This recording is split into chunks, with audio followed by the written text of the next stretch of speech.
예를 들어서 주택이 내가 3개가 있는데 이 3개를 상생임대주 다 만들어버렸어요. 상식적으로 생각했을 때 내가 3개인데 다 팔고 마지막에 하나 남으면 비과세가 가능하잖아요. 네. 근데 하필 이 녀석이 취득 당시 조정이었어. 그럼 2년 거주가 있어야 돼, 없어야 돼? 있어야 있어야죠. 되잖아요. 네. 근데 이거 안 없어진다 그랬잖아요. 해제가 된다 하더라도 그때 이 거주 요건을 없애는 게 상생임대주택이에요. 조정 대상 지역 양도세 비과세 할 때 2년 거주 요건이 면제가 된다. 자, 그러면 상생임대주택 요건을 어떻게 맞춰야 되냐?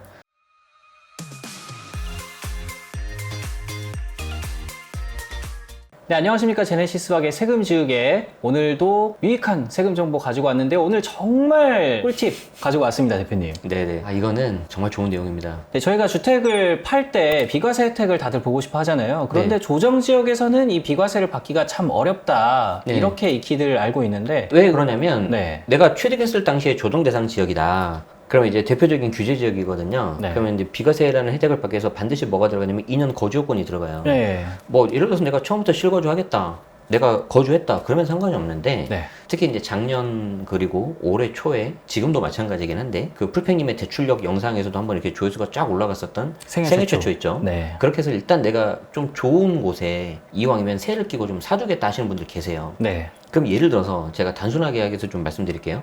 매가가 20억인데 10억 전세 레버리지를 일으키고 뒤에 일부 대출을 받아서 내 돈 조금 들여가지고 일단 잡아둔 거죠. 네. 그럼 나중에 언젠가는 그 대출하고 보증금을 내가 상환을 해가지고 실거주를 해야지 비과세가 되잖아요. 네. 예를 들어 송파라고 해볼게요. 네. 송파에 많이 들어갔으니까. 자, 그러면 피디님 입장에서 야, 이거 보증금만 해도 10억이고 네. 대출도 조금 있고 그럼 내가 그 돈을 모아서 또 내가 대출 받아서 마련해서 내드린 다음에 내가 들어가야 내가 2년 거주가 되는 거잖아요. 네. 그래야 비과세를 받는 거잖아요. 네네네. 쉽겠어, 어렵겠어요? 어렵죠. 어렵죠. 네. 그래서 아마 그렇게 그거 하시는 분들이 지금 다 뭐 언젠간 되겠지 아니면 좀 먼 훗날에 될까 하시는데 네. 이거 제가 한 3년 6개월로 끝내드릴 수 있습니다. 어떻게? 3년 6개월. 자 말씀드릴게요. 네. 그게 바로 상생임대주택인데 일단 그 전에 네. 비과세를 위한 2년 거주 요건 좀 볼게요. 이거 많이들 실수하시거든요. 자, 내가 A주택을 취득을 했어요. 조정 대상 지역이었어요. 네. 근데 나중에 매각하려고 보니까 취득 당시 조정 대상 지역이니까 2년 거주해야 되잖아요. 네. 이건 잘 아시죠? 근데 여기서 뭘 많이 헷갈리냐면요. A주택을 취득을 했어요. 네. 근데 중간에 조정 대상 지역이 해제가 됐어. 그리고 나서 내가 나중에 매각을 해. 자, 그럼 이때 2년 거주 요건이 붙었잖아요. 네. 그럼 그 2년 거주 요건 붙었던 녀석이 조정 대상 지역이 해제가 되면서 사라질까? 그대로 남아있을까? 해제되면은 사라질 것 같은데요. 여기 제목에 써있네. 아, 거주. 예. 거주 요건 그대로예요. 네. 비과세를 위한 2년 거주 요건은 조정 대상 지역에 있었던 2년 거주 요건 있잖아요. 네. 얘는 취득했을 때 세팅이 딱 끝나는 거예요. 네. 쉽게 말해서 PD님 옷에다가 여기 이제 하얀색이잖아요. 이 네. 하얀색 깨끗한 옷에다가 빨간색으로 주홍 글씨를 딱 다는 거지. 이 주홍 글씨는 끝까지 가는 거예요. 조정 지역에 들어왔던 사람이라는 당연하죠. 주홍 글씨가요. 당연하죠. 그래서 해제가 돼도 그대로 가는 거예요. 네. 그런데 이 주홍 글씨를 유일하게 없앨 수 있는 게 뭐다? 바로 지금부터 설명드리는 상생임대주택이다. 아. 자, 거주 요건 없앨 수 있다. 3년 6개월만 있으면 된다. 진짜 좋은 내용이다. 자, 볼게요. 자, 상생임대주택인데 이 상생임대주택을 제가 왜 가져왔냐면 과거에는 임대 개시 당시 1세대 1주택만 돼야 됐고 기준시가 요건도 있었고 2년 거주 요건 중에서 1년만 인정되고 별로 이렇게 좀 메리트가 없었어요. 네. 근데 이게 어떻게 개선이 됐냐면 다주택이어도 상관없다. 예를 들어서 주택이 내가 3개가 있는데 이 3개를 상생임대주 다 만들어 버렸어요. 네. 물론 이 3개가 다 비과세가 되는 건 아니에요. 어차피 마지막에 파는 하나 아니면 뭐 남아있는 거 일시적 주택 비과세 아니면 이제 거주택 비과세 등이랑 중첩적용도 되는데 그건 뺄게요. 어려우니까. 네. 어쨌든 내가 상식적으로 생각했을 때 내가 3개인데 다 팔고 마지막에 하나 남으면 비과세가 가능하잖아요. 네. 근데 하필 이 녀석이 취득 당시 조정이었어. 네. 그럼 2년 거주가 있어야 돼, 없어야 돼? 있어야 있어야죠. 되잖아요. 네. 근데 이거 안 없어진다 그랬잖아요. 해제가 네. 된다 하더라도 그때 이 거주 요건을 없애는 게 상생임대주택이에요. 네. 그래서 여기 제가 빨간색 써놨죠. 조정 대상 지역 양도세 비과세 할 때 2년 거주 요건이 면제가 된다. 요 밑에 있는 건 뭐냐면 이건 이제 좀 앞에 우리 옛날 영상에서 설명드려서 잊어버리셨을 수도 있는데 우리가 고가주택 비과세가 기준이 12억이라 그랬잖아요. 네. 12억 넘는 거에서 내가 세금 줄이려면 2년 거주해야 된다고 제가 그때 유재석 씨 쌀에 말씀드렸었죠. 네. 기억나죠? 네. 그때 거주 요건도 없애버려요. 그러니까 되게 좋은 거예요. 이거 상생임대주택이. 네네네. 자, 이제 상생 어떻게 만드는지 제가 보여드릴 건데 네. 상생임대주택으로 만들었을 때 그 요건이 원래 24년 12월 31일까지였어요. 네. 근데 얘가 2년쯤 연장 예정입니다. 그러면 이제 많은 분들이 또 이거 국회에서 입법이 돼야 되고 통과돼야 되고 협조가 필요한 거 아니냐 그러시는데 얘는 정부에서 시행령 개정을 통해서 하는 거기 때문에 특별한 이슈가 없는 한 연장이 될 거라고 저는 생각을 합니다. 네. 혹시라도 연장이 안 되거나 다른 이슈가 생기면 제가 우리 맛동산 세금지국에서 말씀드릴게요. 자, 여기 보시면은 2024 하반기 경제정책 방향에서 이런 보도자료 안 보시죠? 피디님. 우리가 살아가면서 별로 이렇게 관심 없으니까. 이 수많은 페이지에서 이게 딱 두 줄 있습니다. 두 줄. 상생임대인 제도. 네, 임대료 안정에 기여하는 상생 임대인 제도 기한을 2년 연장하고 글씨 크기도 작아요. 네. 저도 찾기 힘들었어요. 자, 그런데 왜 이걸 연장을 해줄 것 같아요? 지금 전세 시장이 좋아요, 아니면 불안해요? 불안합니다. 많이 오르고 있잖아요. 네. 맞죠? 네. 그러니까 정부 입장에서도 매매가가 오르는 것도 지금 사실 이게 좀 안 좋을 수 있는데 임대차 시장까지 안 좋아지면 이건 정말 위험하거든요. 네. 그렇기 때문에 이거를 하기 위해서 상생 임대인 제도를 연장을 이렇게 하려고 하는 거죠. 자, 그러면 상생 임대 주택 요건을 어떻게 맞춰야 되냐? 자, 여기서부터 이제 잘 들으셔야 되는데 상생 임대 주택에 대해서 여러분들이 많이 착각을 하시는 게 그냥 5%만 올리면 되는 거 아니에요? 그렇게 생각을 하시는데 네. 절대 그렇지 않아요. 자, 여기 제가 제목에 써놨는데 직전 임대차 계약 그리고 상생 임대차 계약 이 두 가지를 갖춰야 됩니다. 자, 우리가 이제 좀 본 용어 중에서 생소한 게 뭐가 나와요? 직전 임대차 계약. 네. 우리가 좀 이런 말 안 들어봤잖아요. 자, 그럼 직전 임대차 계약은 뭐냐? 제가 이제 여기 사례를 보여드릴게요. 예를 들어서 A주택을 취득을 했어요. 조정대상 지역. 23년도 작년에 송파구라고 해보겠습니다. 네. 내가 A주택 취득했으니까 이건 조정대상 지역이니까 2년 거주 들어가야 되잖아요. 네. 그러면 비과세를 못 받는단 말이에요. 2년 거주를 안 하면. 자, 주택을 취득을 하고 시간이 지나서 내가 임대차 계약을 맺을 수 있겠죠. 내가 세를 끼고 샀으니까. 네. 그럼 취득을 한 그 다음에 맺은 임대차 계약을 직전 임대차라고 해요. 이때 5% 올리든 말든 아무 상관없어요. 네. 그래서 이게 먼저 세팅이 돼야 돼요. 자, 주택을 취득하고 나서 반드시 해야 된다. 조문에 그렇게 명확하게 나와 있습니다. 네. 그리고 새낀 물건은 안 돼요. 자, 그래서 중요한 게 뭐라고요? A주택을 취득한 그 다음에 임대차 계약을 맺어야 돼요. 네. 그걸 직전 임대차 계약이라고 합니다. 네. 1년 6개월만 하셔도 되는데 우리가 보통 전세나 월세 계약할 때 2년으로 하잖아요. 그래서 이건 제가 좀 이따 말씀드릴게요. 네. 자, 그리고 나서 직전 임대차 계약을 맺은 다음에 그 다음에 상생 임대차를 해야 되는데 이 상생 임대차 계약이 직전 임대차 계약에서 5% 이내로 해야 돼요. 5%를 넘기면 안 돼. 네. 그리고 이거는 반드시 2년 이상 해야 돼요. 그러면 직전 1년 6개월, 상생 2년, 3년 6개월 하고 나서 이 상생 임대차 계약이 종료가 되잖아요. 네. 그때 이 A주택을 매각할 때 상생 임대주택 비과세라고 해서 특례 신청서가 있어요. 네. 그걸 제출하시면 됩니다. 자, 복잡하죠? 자, 복잡한 게 돈이 되는 거예요. 아, 세상에 네. 공짜가 어디 있어요? 그렇죠. 왜냐하면 2년 거주 요건을 날려주는 거잖아요. 네. 엄청난 혜택이잖아요. 엄청난 혜택인데 쉽게 해주면 되겠어, 안 되겠어? 안 안 되죠. 되죠. 왜냐하면 이게 상생 임대주택이잖아요. 네. 임대인만 좋으면 안 되는 거예요. 상생, 즉 임차인한테도 좋아야 되는 거예요. 왜 임차인한테 좋은 거냐? 네. 상생 임대차 계약을 하면 직전에서 5%를 초과하면 안 되죠. 네. 얘랑 계약갱신 청구권 들어봤죠? 임차차 3법이라 그래가지고 아, 네. 5%밖에 못 올리는 거 있잖아요. 네. 그거랑 별개예요. 그럼 내가 여기 살고 있는 임차인이다. 네. 직전에서 5%를 써버려요. 네. 청구권. 그리고 상생해서 또 5%밖에 못 올려요. 그럼 나는 청구권 한 번 더 쓴 효과가 나잖아요. 임차인한테 좋아 안 좋아?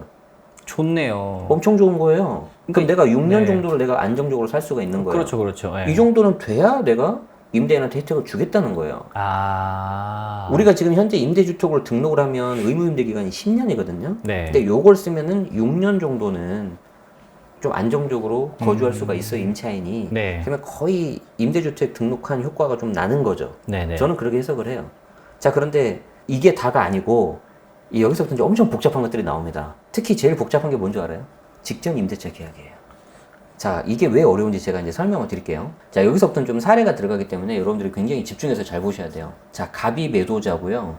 을이 매수자예요. 이게 매도자와 매수자가 이 주택에 대해서 매매 계약을 체결을 합니다. 자, 그러면 피디님, 전세집을 구하고 있다고 가정을 해볼게요. 내가 지금 들어가려고 하는 아파트가 마음에 드는 아파트가 있는데 현재 이 아파트가 몇 달이 지나면은 집주인이 바뀐대요. 네. 그러면 현재 등기부 등본상으로는 현재 집주인이 이제 매도자겠죠. 네네. 그럼 매도자하고 내가 전세계약서 써야 돼요? 매수자하고 전세계약서 써야 돼요? 그래도 지금 집주인이랑 써야 될 것 같은데. 등기부 등본 때문에 그 사람 이름이 나오니까 네. 보통은 그래요. 네네. 정답 없어요. 정답 없어요. 아, 그러면 이제. 매수자랑 써도 상관없어요. 아. 예를 들어서 내가 전세자금 대출을 받아야 된단 말이에요. 네. 전세자금 대출을 받을 때 매도자로 계약서 써서 제출해도 나오고요. 매수자로 해도 되고 아무 상관없어요. 그런데 아까 말씀하신 것처럼 네. 현재 등기부등본을 떼면은 현재 집주인이 나오니까 보통은 매도자랑 써요. 네. 이해되죠? 네. 자, 그러면은 내가 매도자랑 계약서를 썼죠? 그리고 매수자 입장에서는 내가 이제 새끼고 어떻게 보면 사는 거죠? 네. 매수하면서 동시에 이제 세팅하는 거니까 네. 전세를 받죠. 자, 그러고 나서 여기 보세요. 9월 29일 날 매매 계약을 체결을 하고 2020년 10월 달에 매도자, 현재 집주인하고 병, 임차인, 여기 이제 PD님이야. 네. 임대차 계약을 체결한 거예요. 자, 그리고 A주택 매매대금 잔금을 할 때 요 임대인 명의를 갑에서 을로 변경을 해요. 그러니까 요때 내가 잔금을 하면서 매수자가 이제 내가 집주인이니까 PD님, 저랑 이제 임대차 계약 다시 쓰시죠? 네. 이렇게 하면은 내가 취득하고 있으니까 직전 임대차 계약 되지 않나요? 라고 해석이 들어간 거예요. 네네. 될까 안 될까? 이거 안 돼요. 왜냐면 이 주택을 취득하고 나서 임대차 계약을 맺어야 돼. 근데 이거 임대차 계약 언제 썼어요? 이 주택을 취득한 날은 2020년 12월이잖아. 네. 근데 그 전에 10월 달에 썼잖아요. 그 전에 썼잖아. 아, 그러니까 직전 임대차가 안 돼요. 네. 어렵죠? 그러니까 이거 미리 쓰지 말고 그러면 잔금 치르고 나서 해야 되는. 잔금 치르고 나서 해야 되는데 네. 잔금 치르면 보통 전세 보증금 받아서 치르잖아요, 매수자가. 네네네. 돈이 어디 있겠어. 아, 그러네요. 네, 물론 최근 해석을 보니까 네. 매수한 날 동시에 그 전세 계약서랑 매수 잔금이랑 해가지고 하면은 직전 임대차 계약으로 인정되는 해석이 있긴 있더라고. 오, 네. 그런데 이걸 매수하는 사람 입장에서는 엄청 불안해요. 그렇죠. 그날 될지 맞춰가지고 내가 동시에 해야 되니까. 될지 안 될지 모르고. 거의 불가능해, 내가 봤을 때. 네. 근데 뒤에 진짜 재밌는 케이스가 하나 나와요. 가능한 거, 유리한 거. 네. 그거 보여드릴게요. 네. 자, 그래서 이거를 아시려면은 기본적인 임대차 계약에 대해서 좀 아셔야 된다. 네. 그래서 항상 제가 말씀드리지만 세금도 중요하지만 앞에 계약 관련된 거 아셔야 돼요. 자, 두 번째 보세요. 2020년 6월 달에 A주택을 매매 계약을 해요. 네. 전 소유자가 거주하고 있어요. 이거는 임차인이 살고 있는 게 아니라 집주인이 살고 있는 그런 집이에요. 네. 자, 그리고 2020년 7월 달에 매수인하고 임차인 임대차 계약을 해. 그러니까 이게 뭐예요? 지금 현재 등기부등본에 나오는 집주인이 아니고 네. 새로 집주인이 될 매수자하고 이제 PD님하고 계약서 쓴 거예요. 제가 말했잖아요. 아무 상관없다니까. 네, 그 케이스네요. 내가 좀 불안해도 네. 야, 아무리 등본상은 지금 나오지만 어차피 집주인 바뀌잖아. 그러니까 내가 지금 집주인하고 이제 미래의 집주인하고 쓸게 이렇게 한 거야. 네. 이해되죠? 네. 자, 그리고 나서 이 매수자가 2020년 9월 18일 날 주택을 취득을 해요. 네. 자, 그리고 좀 나름 머리를 썼어. 계약서에다가 특약을 넣어요. 네. 자, PD님 좀만 참아봐. 내가 9월 18일 날 A주택을 취득을 하고 10일만 있다가 임대를 개시하는 거예요. 네. 이때 좀 들어오세요라고 특약을 썼어요. 되겠어, 안 되겠어? A주택 취득한 날이 언제예요? 2020년 9월 18일이죠. 계약서 쓴 날이 언제예요? 7월 달이죠. 네. 취득 전이에요, 후예요? 취득 전이잖아요. 전이네요, 전. 직전 임대차 계약 돼야 안 돼? 안 되나요? 된다니까. 여기 내가 빨간색 해놨잖아요. 주택을 취득하고 나서 해야 된다니까. 아, 네. 아주 헷갈리네요, 이게 개념이. 그러니까 네. 왜 제가 이거를 이렇게 가져왔냐면 네. 상생 임대주택이 너무 좋은 혜택인데 네. 다들 이것만 따져요. 상생 임대차가 5% 올리는 것만. 아, 5%를 올리려면 그 앞에 직전 임대차를 만들어야 된다니까. 이게 네네네. 없으면 다 와르르 무너지는 거예요. 우리가 레고로 쌓으려면 층층이 올라가려면 밑에 기반을 잘 잡아야 되잖아. 네. 이걸 안 써고 어떻게 2층, 3층을 올립니까? 직전 임대차가 없으면 상생 임대차는 아예 불가능해 버려요. 지금 안 되는 거 케이스 지금 2개 봤어요. 그러니까 현재 집주인하고 먼저 썼다가 나중에 내 이름 새로운 매수자랑 바꾸는 것도 안 되고 새로운 매수자랑 썼는데 취득 잔금하기 전에 미리 써둬도 안 된다는 거야. 네. 또 비슷한 게 있어요. 내가 청약 분양권 당첨이 됐어. 네. 새 아파트 좋죠. 네. 근데 내가 당장 들어가 살고 싶은데 조금만 참자 해서 세를 주고 싶어요.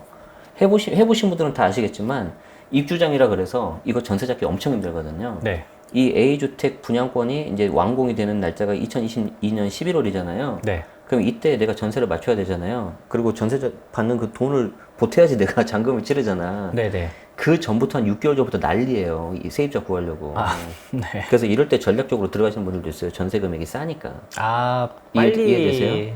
빨리 네. 세입자를 구해야 되니까. 네. 자, 그러면은 내가 완공되기 전에 세입자를 빨리 찾는 게 관건이란 말이에요. 집주인 입장에서는. 네. 그럼 계약서를 미리 쓰겠어요? 나중에 쓰겠어요? 미리 미리 쓰겠죠. 쓰겠죠. 미리 예. 쓰겠죠. 미리. 취득 전이에요? 취득 후야?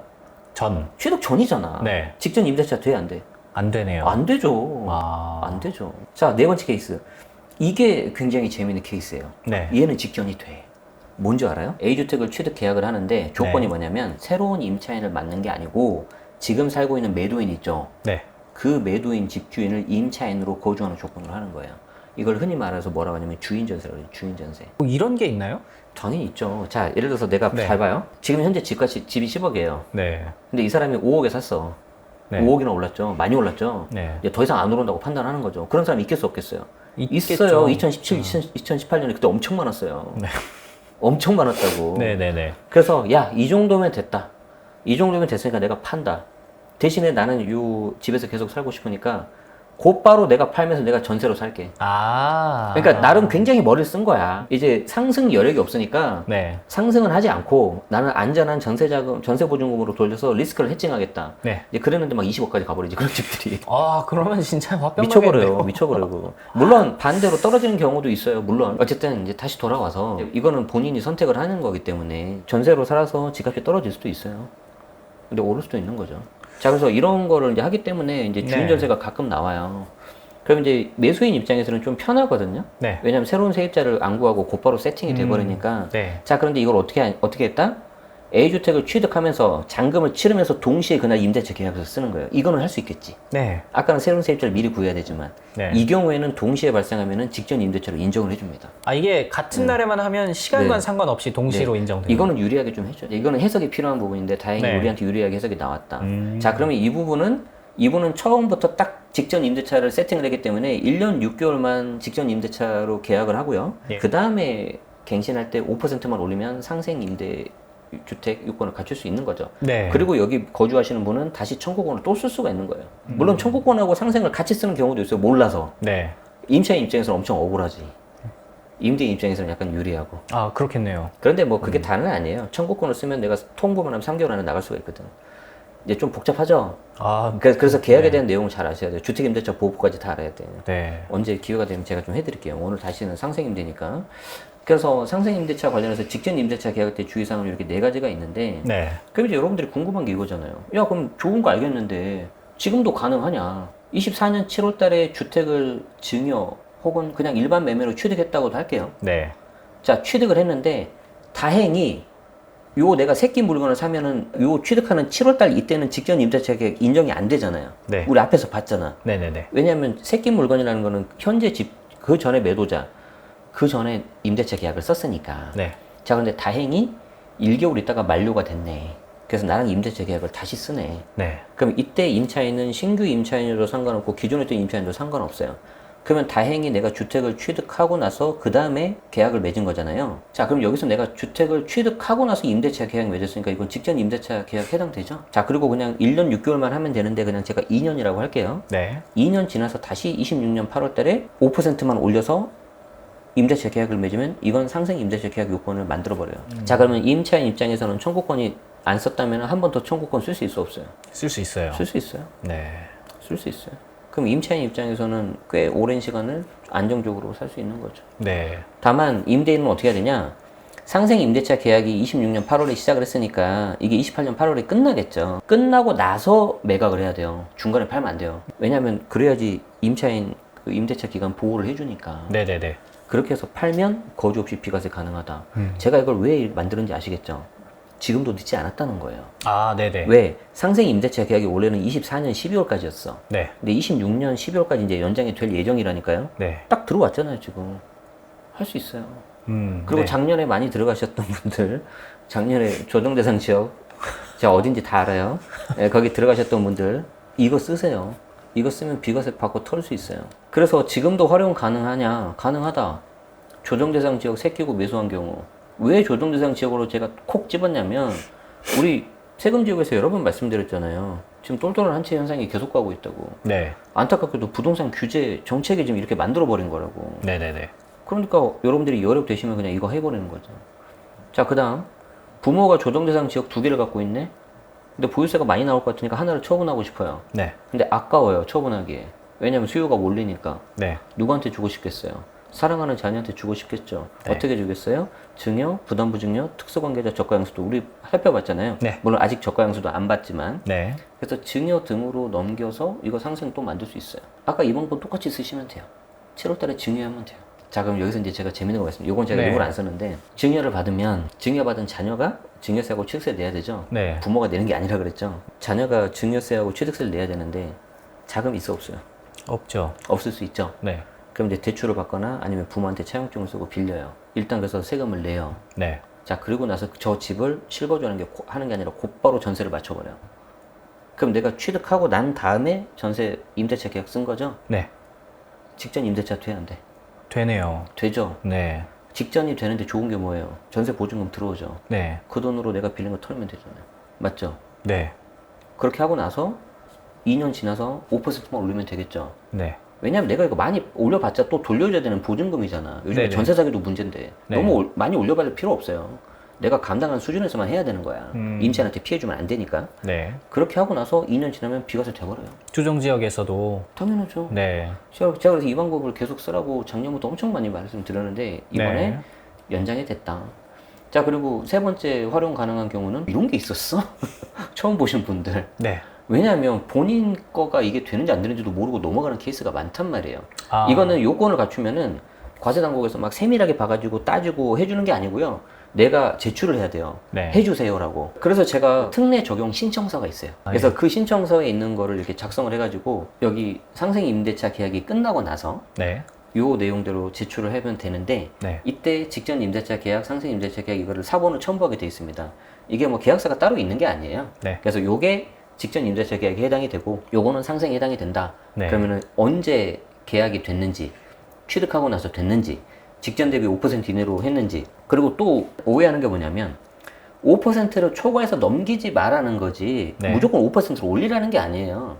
예를 들어서 시세가 막 10%, 20% 빵빵 올라가. 네네. 그러면 임차인 보호를 위해서 5% 넘기지 마라 이거인 거지 시세가 똑같아 아니면 마이너스야. 아, 그러면 당연히 그거대로 가야 되는 거예요. 그렇죠. 물론 그렇다 네. 하더라도 내가 5%안 넘겼잖아요. 네. 그럼 조건 맞으면 비과세 상생 임대주택 만들 수는 있어요. 네. 이게 이걸 가끔 오해하시더라고요. 5% 무조건 올려야 되는 건데 고 그런 건 아닙니다. 네. 이랬을 때 이 네. 세금 절세 효과가 얼마 정도 되나요?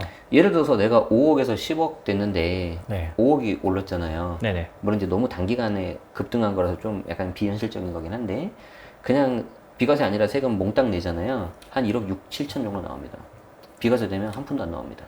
어쨌든 이런 것도 꼭 알아둬야 하는 네. 내용이네요. 근데 이게 내용이 좀 복잡하기도 하고 주의사항 네. 같은 거는 특히 아까 그 네 가지 있던 것들이 네. 이런 해석이 엄청 많아요, 사실은. 네. 근데 제가 그걸 다 오늘 풀어드리기에는 너무 시간과 그런 게 제약이 돼 있기 때문에 네. 좀 이렇게 했었고요. 네, 여기 있는 내용들 충분히 일단 천천히 한번 알아보시고 이거 한 2번, 3번 들으셔야 돼요. 네. 그리고 특히 최근에 조정재산직에서 매수하신 분들은. 근데 이 방법까지 네. 결합시키면은 완벽해. 네. 완벽해. 그래서 여기 또 추가적으로 질문 남겨주실 내용 있으시면 댓글에 남겨주시면 저희가 또 답변 드리도록 하겠습니다. 네네네. 네, 그럼 여기서 마무리하도록 하고요. 저희는 다음에 또 유용한 세금 정보로 찾아오도록 하겠습니다. 감사합니다.